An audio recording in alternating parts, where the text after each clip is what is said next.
CTET जुलाई 2021 हेतु online batch से जुड़े हुए जो भी छात्र हैं तो उनकी कक्षाएं पिछले 2-3 दिनों से बंद थी अपरिहार्य कारणों से, और आज से पुनः आप लोगों की जो है नियमित वीडियो कक्षा प्रारंभ हो रही है। आप लोग भाषा पेडागोजी जो है पढ़ रहे थे। 2 वीडियो मैंने भाषा पेडागोजी पर आप लोगों को उपलब्ध करवाया है। ये तीसरा वीडियो है। इस वीडियो में मैं आप लोगों को भाषाई विविधता, बहुभाषिकता का जो टॉपिक है उसके बारे में बताऊंगा, और फिर लेक्चर में मैं जो कुछ भी बताऊंगा उससे रिलेटेड एक क्वेश्चन पेपर दूंगा, जिसको कि आप लोगों को क्या करना है, सॉल्व करना है। सबसे पहले हम लोग भाषाई विविधता को समझ लेते हैं। देखिए, इस दुनिया में आपको 5000 के करीब भाषाएं और बोलियां बोली जाती है। यदि हम भारत की बात करें तो भारत में भी आपको 1600 के करीब भाषाएं और बोलियां जो है वह मौजूद है। अर्थात भारत में भाषाई विविधता काफ़ी ज़्यादा है। ठीक है, और ऐसा संभव है कि आप शिक्षक बनकर जिस विद्यालय में जाएंगे उस विद्यालय के कक्षा में एक से अधिक भाषाओं को बोलने वाले जो छात्र हैं वह क्या हो, उपस्थित हो।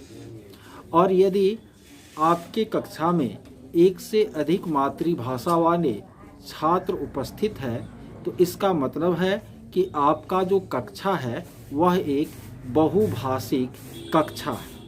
ठीक है, यानी बहुभाषिक कक्षा का तात्पर्य है कि यदि कक्षा में एक से अधिक भाषाओं को बोलने वाले छात्र उपस्थित हैं, ठीक है, तो वो कक्षा आपको बहुभाषिक कक्षा है।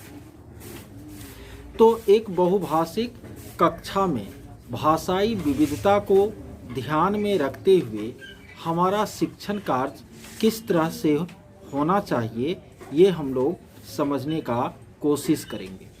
सबसे पहले हम लोग यह समझ लेते हैं कि बहुभाषिकता या द्विभाषिकता जो है वह एक चुनौती है, आपको शिक्षण प्रक्रिया में बाधक नहीं है।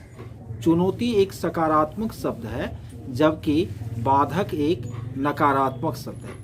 तो आपको हमेशा इस चीज़ पर ध्यान रखना है कि बहुभाषिकता या द्विभाषिकता शिक्षण कार्य में शिक्षक के लिए एक चुनौती है, न कि बाधा है। और बहुभाषिकता या द्विभाषिकता का आपको संसाधन के रूप में क्या करना है, कक्षा कार्य में उपयोग करना है। ठीक है, अब आप संसाधन के रूप में कैसे उपयोग करेंगे ये भी बात मैं आपको बता रहा हूँ। जैसे कि कोई बहुभाषिक कक्षा है तो आप उसमें छात्रों को जो है अपनी अपनी मातृभाषा में बोलने का अधिक से अधिक क्या देंगे, अवसर देंगे। ठीक है, यदि छात्र अपनी मातृभाषा में कोई बात बता रहा है तो आप उसको डांटेंगे नहीं, बल्कि उसकी मातृभाषा को आप सम्मान के नज़रिए से देखेंगे और उसमें उनको अभिव्यक्ति का अवसर देंगे। इनसे क्या होगा, तो कक्षा के जो और छात्र हैं वे भी एक से अधिक भाषाओं से क्या होंगे, परिचित होंगे, और यह परिचय उनके संज्ञानात्मक विकास में क्या होगा, सहायक होगा। क्योंकि विभिन्न तरह के रिसर्च से, शोध से यह बात स्पष्ट हो चुकी है कि यदि बच्चे एक से अधिक भाषाओं को जानने और बोलने वाले होते हैं तो निश्चित रूप से उस बच्चे का जो संज्ञानात्मक स्तर होता है या उस बच्चे का जो चिंतन का स्तर होता है वो आपको बेहतर होता है।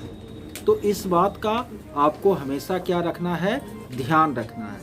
और जानते हैं आपके विद्यालय में जो बच्चे आते हैं वे शुरुआत से ही बहुभाषिक हो सकते हैं, एक से अधिक भाषा को जानने और समझने वाले हो सकते हैं। देखिए, बहुभाषिकता या द्विभाषिकता का कक्षा कार्य में उपयोग करना इसलिए भी ज़रूरी है क्योंकि बच्चे यदि एक से अधिक भाषाओं को जानते हैं तो आज का जो युग है ना, वो क्या है, ग्लोबलाइजेशन या वैश्वीकरण का युग है। यानी अलग अलग समाज के लोग एक दूसरे से निकट संपर्क में हैं और काम के लिहाज से भी, रोजगार के लिहाज से भी किसी बच्चे को भविष्य में जो है अपनी भाषा से अलग भाषा बोलने वाले क्षेत्र में जाना पड़ सकता है। तो वहाँ पर यदि उसको शुरुआती क्षण में ही एक से अधिक भाषाओं का क्या रहता है, ज्ञान रहता है, तो उस नए भाषा परिवेश वाले समाज में उसको एडॉप्ट करने में जो है बहुत अधिक कठिनाई नहीं होती है। तो कहने का मेरा मतलब ये है कि आपको बहुभाषिकता या द्विभाषिकता को सम्मान के नज़र से देखना है, इसको कक्षा कार्य में संसाधन के नज़रिए से देखना है।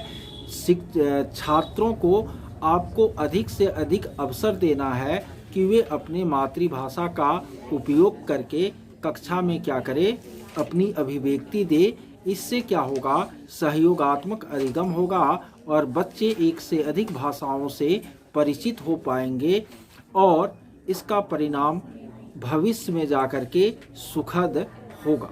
ठीक है, तो ये बातें आपको बहुभाषिकता के संबंध में क्या रखनी है, याद रखनी है।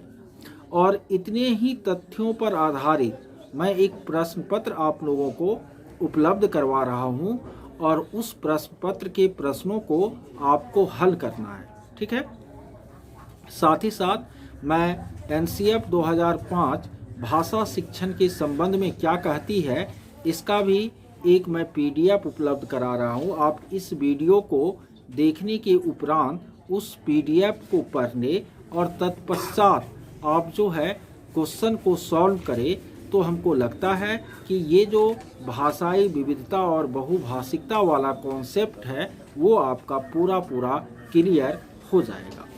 और फिर कल से एकदम नियमित रूप से नए टॉपिक के साथ मैं आप लोगों से वीडियो लेक्चर के साथ मिलूँगा।